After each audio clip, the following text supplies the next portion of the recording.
All right, today I wanted to begin with a study of the book of Jeremiah.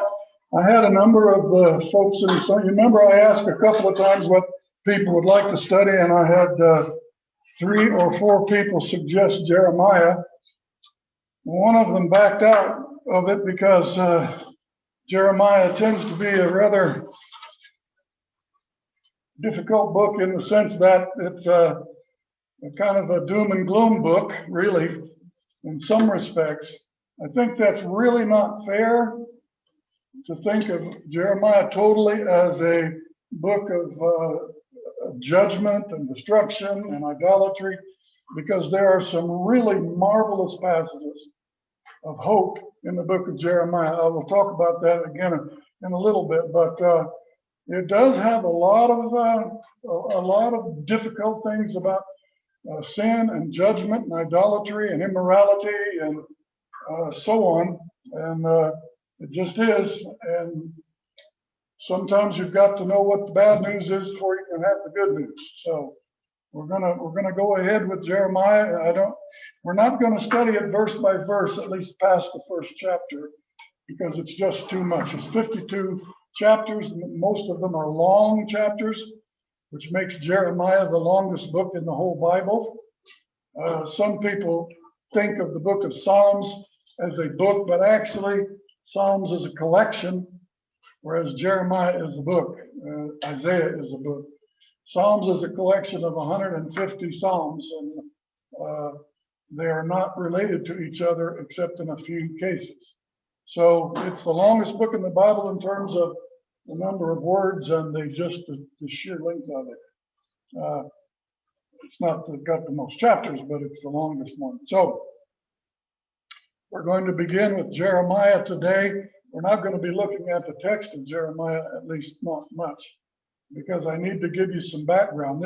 It is terribly important that you understand some of the background, the historical background, in order to understand this book. Now, some of you may like history and some of you may not. When I was pastoring at Norwood, there was a couple of teenage girls. They were seniors in high school, I think. One of the parents came to me one day and said to me, Dr. Shockley, my daughter doesn't like your preaching. That's not the first time somebody said that, but he said, my daughter doesn't like your preaching. She thinks you do too much talking about history and background of things, and she doesn't like that. So, well, I'm sorry, but I feel like I've got to do that to help people understand what the text of Scripture is saying, at least sometimes, not always, but sometimes, a lot of the time. And in a book like Jeremiah, it's essential. Well, there was the other girl, came about 2 or 3 weeks later. Nobody knew that this one had said that she didn't like my preaching. I wasn't going to advertise that. And, and I don't think she said it to anybody else except to her parents, probably. So it wasn't an issue. But the other teenage girl, high school girl, came up to me one day after church and she said, oh, Dr. Shockley, she said, I just love your preaching. And she says, I just love all the background that you give us so I can help understand. It helps me to understand what you're talking about and what the Scripture's teaching. You cannot please everybody. So I can't please everybody about how we're going to study Jeremiah either. So if you don't like what we're doing, just grin and bear it. But you've got to deal with the history. You just got to in this particular book. So I hope that you will follow along. Now, I've given you some facts there about Jeremiah. Longest book, number 1. Jeremiah itself means there are 2 possibilities. The Yeremiyahu is how it is pronounced in Hebrew. I don't know if you know this, but there is no J in the Hebrew language. There's no J. So Josiah, Jeremiah, Joaz, Jehoahaz, Jehoiachin, Jehoiachin, all of them actually begin in Hebrew with a Y. Why are they spelled with a J? Because the earliest translations of the Bible were in German, and the German J is pronounced like a Y. So the Germans were pronouncing it correctly, but when it got translated into English, they kept the J's and pronounced it with the English J's. That's why it's a little bit different. So the problem is, though, with the meaning of the name is that there are several possible Hebrew words that match the first part of Jeremiah's name. The Yah on the end, and it's actually Yah, Yirmiyahu in Hebrew, and the Yahu is an abbreviated form for Yahweh. So when you see all these names with Yah on the end of them, Elijah, for example, they are names that have the name of God in them. But the first part of it, we don't know. There's two possibilities. There's two Hebrew words that either one of them could fit appropriately. The first one is Yahweh exalts, and the second one is Yahweh throws down. Almost the opposite in meaning. But it just so happens that the two roots are quite similar. So nobody really knows for sure. I kind of like Yahweh exalts because I think that Jeremiah was a man who God exalted and who exalted God in his prophecy and in his ministry as well.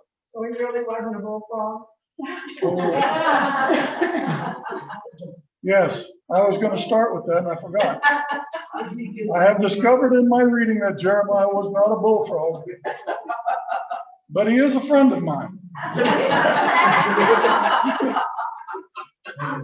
So some of you younger people, like Jenny back there, she might not remember Jeremiah was a bullfrog song. It would be rain if it doesn't. No, Rain it. because as soon as we turned to that, I started singing that song to Dylan, who looks at me. You can't do that, so then you brought it up, and he's all, no one to be had. Well, okay. So maybe that'll be our theme song. We'll sing a hymn and call it Jeremiah was a bullfrog. And he was a friend of mine. Well, Jeremiah is used, the name Jeremiah is used in his own book 131 times, which is very unusual for the prophets. Some of the prophets do not name themselves at all in their books. Some of them a few times. But Jeremiah is a much more personal book. It's much more explicit about Jeremiah's own life, his own role and things. There's lots of places where we read about Jeremiah himself. There's sections that are very history and not poetry, where we read about Jeremiah himself and some of the things that happened to him and his and all that. So his own name is mentioned 131 times, and that is significant. And we know the book is from Jeremiah and it's about Jeremiah. Now, in number 4 there, I said Jeremiah is the substantive author. And what do I mean by substantive?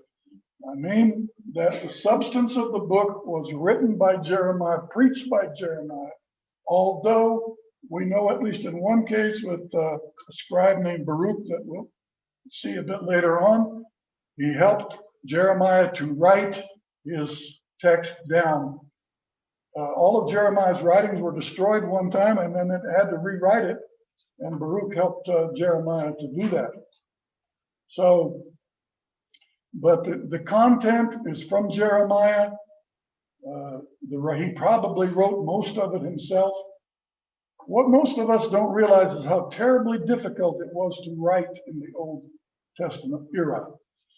They didn't have the materials that we have. They just didn't go to the Home Depot, or Office Depot, and buy a ream of paper. Paper was rare. If they even had it, they did a lot of writing on animal skins, sometimes on clay tablets. And so writing was a difficult and arduous process. And so many times experts wrote down for a person, like the king, maybe, what he wanted to say, and then they would put it on tablets or whatever material that they were going to use. But Jeremiah is the substantive author. It is his words, and he probably wrote most of it. We know that there were scribes that helped him, so the actual physical writing, it's not any different than if you work as a secretary or work in an office and the boss says, take a letter for me. Is it your letter or is it the boss's letter? Well, it's the boss's letter because he's the one that signs it and he's the one that dictated it. That's very likely how a great deal of Jeremiah was written down originally. Okay, any question about that or anything else that I've talked about there? You mentioned it was destroyed. Is that in that? Yes, that's in Jeremiah. It tells us about that later on. I'm sorry, I don't have a reference here, but it's later on, back in the later part of Jeremiah, where he was imprisoned and one of the kings had his writings destroyed, and he and Baruch rewrote what they had written, and the text tells us, and plus other things, other sermons, oracles, prophecies that Jeremiah made. So, Jeremiah had some other prophets. If you read, well, I'll come back to that in a minute, but there were other prophets that were contemporaries of Jeremiah. That is, they were prophesying at about the same time. Jeremiah prophesied for 41 years, I believe it was. And so there were other prophets, Zephaniah, Nahum, Habakkuk, and Ezekiel, who all were prophesying at or near the same time as Jeremiah. And so we've got a lot of information about this particular era in the life of God's people in the country of Judah. Now, number 6 is a homework assignment. There are 2 sections of scripture that give us the backgrounds to what was going on in Judah at the time that Jeremiah was ministering. And those are 2 Kings 21 to 25 and 2 Chronicles 33 to 36. So I would like to ask you, for those of you that are very ambitious, to read both of those passages for next week. And if you're not so ambitious, read one or the other. There's a lot of overlap in the 2 of them. There's things that you learn from one of them that you don't learn from the other about the history of God's people at the time. And for example, we learn in Chronicles that King Manasseh, who was Josiah's grandfather, Ammon was his father, and his grandfather was King Manasseh, and Manasseh was a very evil king. We learn from Chronicles that Manasseh actually, toward the end of his life, was taken to Babylon as a prisoner and then finally released. And he had some kind of a change of heart and actually repented of many of the actions that he had done previously. We'll have to talk about that issue, because Manasseh did horrible things in Judah in terms of idolatry and leading the country astray. He offered his own children in sacrifice to some of the gods. He put idols into the temple, right all over the temple in Jerusalem. Did a bunch of terrible, terrible things, and that were against the Lord. So if you read both of these passages, you'll learn a little bit more. But if you only can read one or the other, read one or the other, and you'll get the gist of the story and understand what the times were like. And also take note, as in all of Kings, Samuel as well. Samuel, 1 Kings, 2 Kings, 1 Chronicles, 2 Chronicles. They aren't just history. They're what we would call maybe theological history. Because each of the kings, it is told what he does in relationship to God and to being the leader of the people in terms of religious leadership, and whether he did good or he did bad. And then it'll say, and all the rest of the deeds of King Manasseh are recorded in the annals of the kings of Judah. They had the history, lots of history.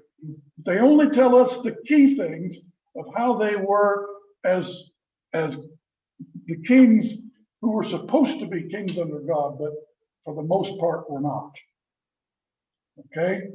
So you're not reading just history. It's more of a theological history or a church history kind of thing.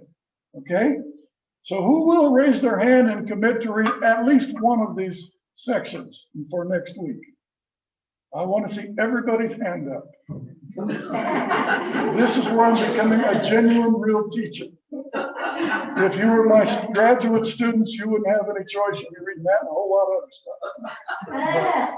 But you're not. So try to do that. If you can't read it all, read what you can. You start getting a feel for the history, because Jeremiah was ministering from the reign of the 13th year of Josiah all the way to the fall of Jerusalem, from about 627 down to 586 BC. A long, long time, and lots happened in that time. So I want to give you just a little bit of a historical background of the beginning of Jeremiah's ministry. This is not by any means all of the background, just a little of it. Jeremiah lived in a time that was not, in some ways, unlike what we live in.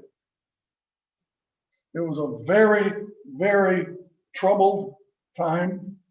The whole nation was in upheaval. The entire geographical region was in an upheaval.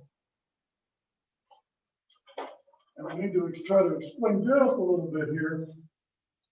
When Jeremiah began his ministry, Assyria,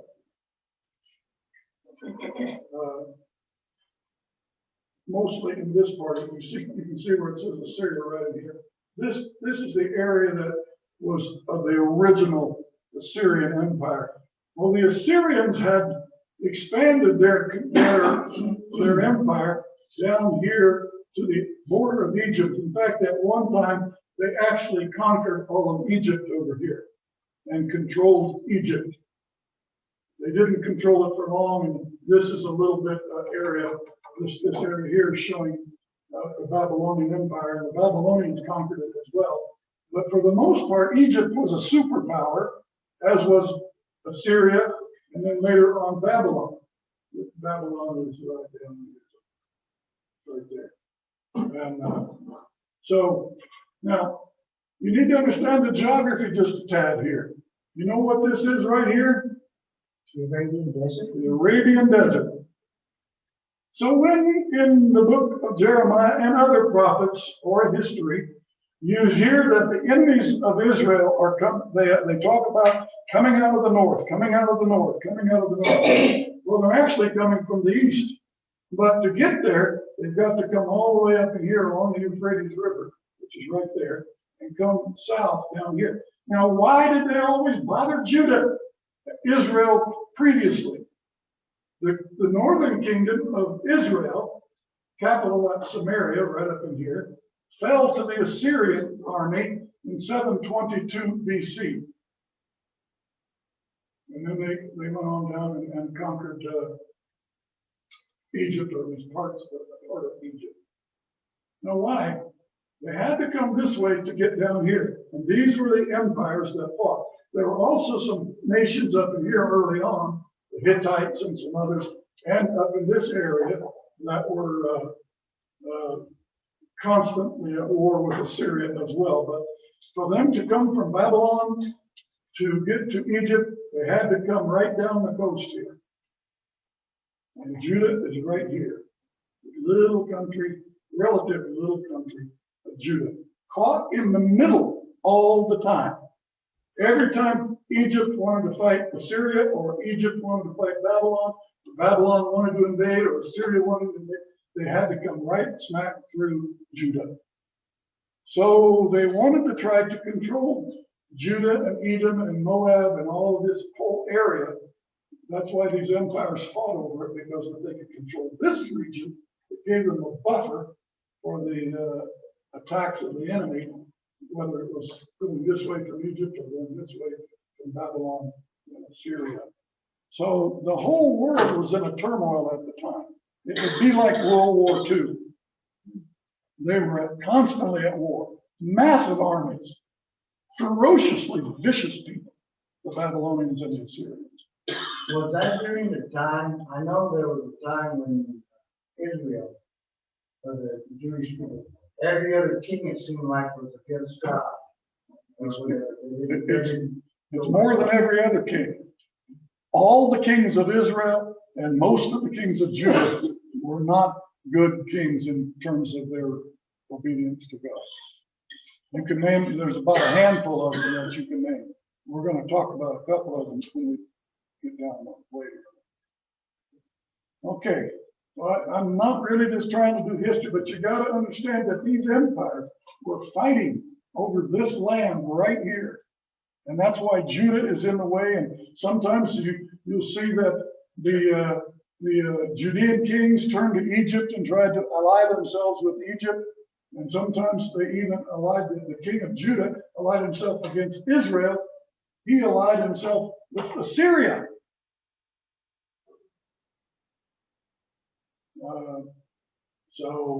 But the Assyrians and the Babylonians were the really huge superpowers of the ancient world at this particular time. From the 700s, 600s, 500s.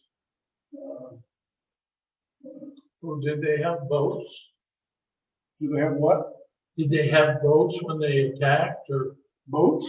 Yeah, No, they were not maritime powers. okay. Egypt had a navy, but most of their navy was involved down here. They probably had some ships, but they were land powers. You can see that that's why they wanted this land bridge across here. They had very large armies and ferociously vicious people. And they still are. All right. So Judah was always caught in the middle. The little country that we're talking about when we're talking about the ministry of Jeremiah. Yes. Oh, I'm sorry. You said they still are, what are the people today that are that group? Well, this would be Iraq, Okay. Kuwait down in here, Saudi Arabia over here, Iraq in this area, Syria over here. In the Old Testament, you read about Aram. That was the ancient name for Syria. Some of the modern versions will say Syria. Syria was over here. Persia over here. This is Iran today. So when you said they still are, it's the enemy of Israel. Yeah, pretty much. And they fight with each other like cats and dogs. The Iranians and the Iraqis and Syrians are still going at it. The Arabs from over in this area and the Iranians, and in fact, this whole area has allied itself pretty much against Iran today. So is that where Israel would be, right where Judah is? Yeah. That's Israel, Yeah, today's Israel. Judah was down here, the southern kingdom. Right. Remember, after Solomon, the kingdom broke up. And it became Judah and Israel. Israel in the north, Judah in the south, or the southern kingdom and the northern kingdom of God's people. And they fought each other quite a bit, if you remember. Slaughtered each other sometimes. And then That is sometimes they would ally themselves with the Egyptians, and sometimes with other power, especially Syria right in here. And that's present day Israel, so that explains why they want Israel. It's still a land bridge. Yeah. It's still a major connecting bridge between Africa and Western Asia. So it's still important. Like in World War I, World War II, the British tried to control Palestine because the Turks in World War I were allied with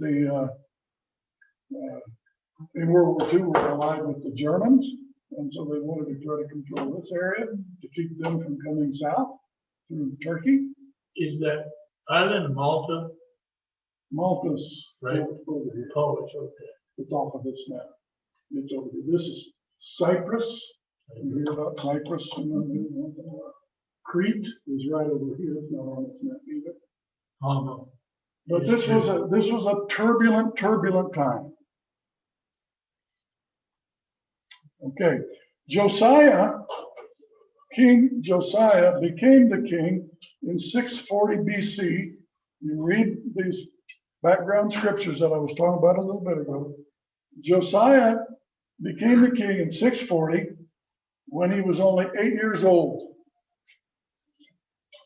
Now, I'm just giving you the beginning of Jeremiah's ministry here, the background to it. His grandfather was Manasseh, one of the worst kings of Israel, of Judah.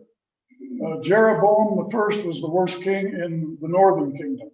Manasseh followed in his footsteps in the southern kingdom of Judah, and led the people away from the Lord, establishing idols all over the country, places of worship all over the country, including in the temple itself, with idols to some of the Canaanite gods, the Moabite gods, and so on, offering child sacrifice. Manasseh himself offered some of his own children in sacrifice to the Canaanite gods. And so Josiah became the king. His grandfather was Manasseh, his father Ammon. Ammon only reigned 2 years. Manasseh reigned a long time. I've forgotten exactly, but it was like 39 years or something like that, a long time. His father Ammon only reigned 2 years and was assassinated, and Josiah was only 8 years old when he became the king. Now, to illustrate how little history is told in the Old Testament sometimes, what happens between 8 years and the time that Josiah became an adult? Well, there was undoubtedly some regent, somebody that was supervising and taking, but we're not told any of that. The only thing that that Kings and Chronicles is interested in is what kind of men were these in terms of religion and their relationship to Yahweh. So the other history is just ignored. Now they had it. When you read this section, and I know most of you are going to do really well, and you're going to read all this for next week, and you're going to read, and are not the rest of the events of Manasseh's reign recorded in the annals of the kings of Judah? You'll see that after almost every king, because it's only telling just a little tiny bit about these kings, the religious aspects of them, and their idolatry. So, we're not told much about Josiah,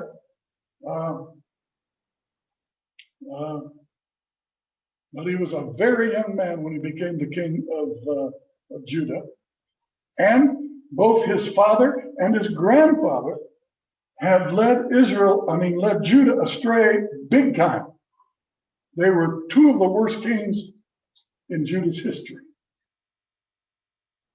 But 8 years into Josiah's reign in 632 BC, Chronicles tells us that Josiah began to seek the God of his father, David.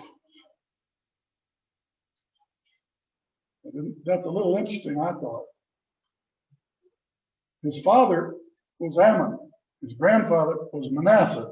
But when he began to seek to know the Lord, he went back to the second king of the combined kingdom, David, because David was a man after God's own heart, and was involved in getting ready to build the temple and expanding the kingdom. And so when they want to describe a good king, the best king, they refer to David. And so Josiah began to look to David, maybe to reading the Psalms and some of that as well.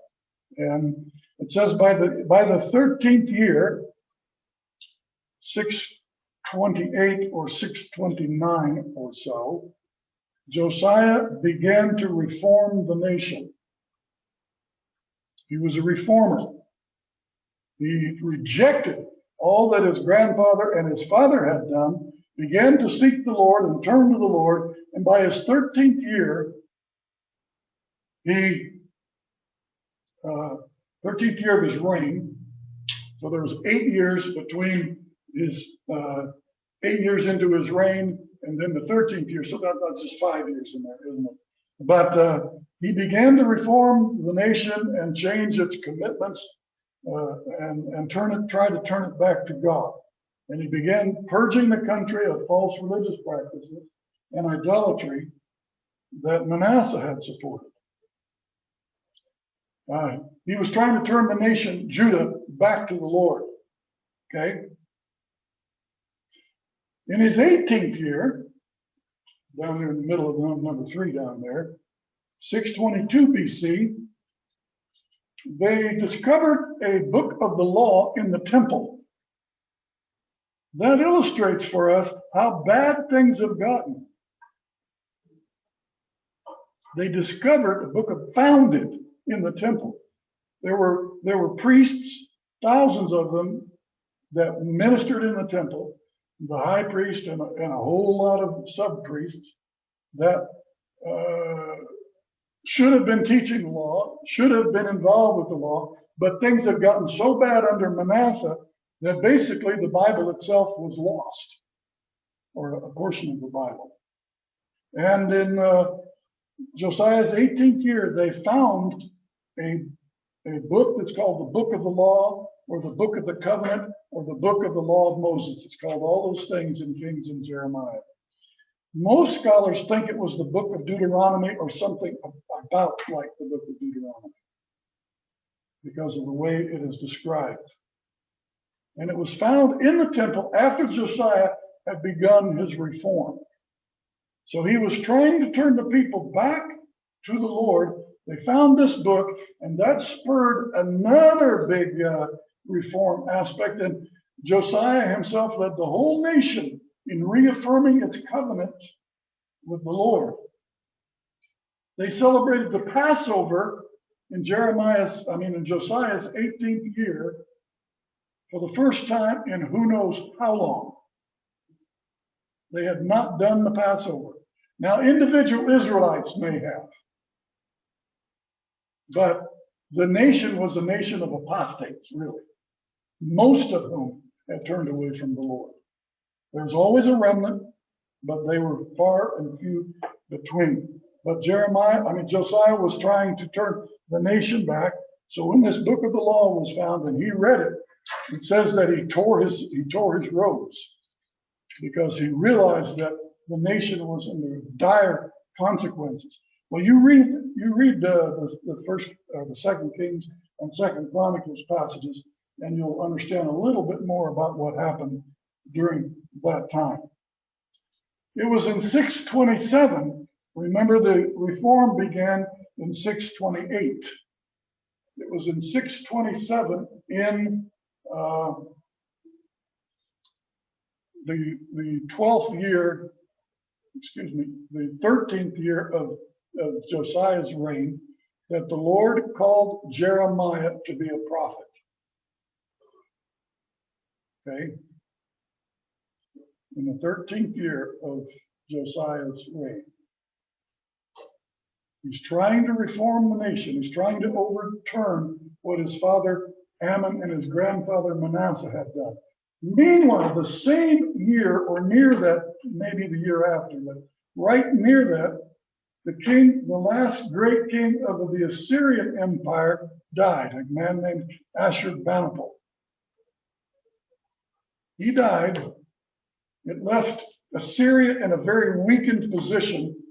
Babylon down here declared its independence. It had been part of the Assyrian Empire, but it was a major, major city. They declared their independence, and the Babylonians began to expand and create their own empire, attacking the Assyrians and waging war against the Assyrians for quite a long time. Now, Josiah died in 609. This is not in here. In 609 BC, in a battle up here in a place called Carchemish. he was fighting the Egyptians. The Egyptians were coming north to aid the remnants of the Assyrian Empire against Babylon. Josiah marched out in an alliance with Babylon to try to stop Egypt from joining up with the Assyrian army. And in that battle, Josiah was killed. It was fought at a place you might recognize. It wasn't Carchemish, I'm sorry. It was a place called Megiddo. There was another major battle fought at Carchemish later on. But it was fought at a place called Megiddo, which is right down here up near the coast, from which we get the word Armageddon. That same place that Revelation refers to as the great final battle of God's people against evil. Okay. What I'm trying to paint for you, I hope I have painted, there is a serious worldwide crisis for the world of these people at any rate.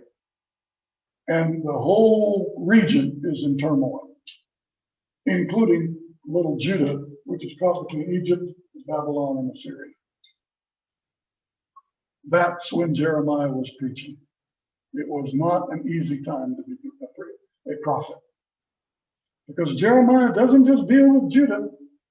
If you read the whole book of Jeremiah, which I hope you will be doing, you'll see that Jeremiah has a lot to say about Assyria and Babylon and Egypt and Lebanon up in here and the Syrians over here and Moab and Edom and all those nations over there, Philistia over here. Jeremiah's going to have a lot to say about those nations that have harassed and made life difficult for God's people. All right, I have listed for you, this is just for your information really, the kings of Judah from 715 to 586 BC. Kind of gives you a little historical reference as you read 2 Kings and 2 Chronicles there. There are two kings that have stars after their names, Hezekiah and Josiah. They are the only two of this list that were any good. Hezekiah was a pretty good king, much better than his son Manasseh and his great-grandson Josiah. Josiah was a man really seeking to turn the nation back to God. And this is the historical context in which Jeremiah will be preaching. It was a difficult time. It is not unlike the turmoil that many of us are feeling in our own world. You hear all the time they talk on the news about the rise of China, problems with the Soviet Union, with Iran, Korea. The world is in turmoil. Our country, our own country is in turmoil. That's what it was in Judah in this particular era of Jeremiah's ministry too. So we will be seeing many things about these historical events as we work our way through the book of Jeremiah. All right? At the end of these notes, I have listed topics that we're going to be looking at from time to time. We're going to be looking at passages that have to do with those topics. So just keep that in mind as you, I hope you keep these notes as you go through. And God bless all of you. I know that this is sometimes not the most interesting thing for some of us that are not historians and don't like history, but you got to have a little bit of historical background to understand Jeremiah. And this is just a little bit that we've done today.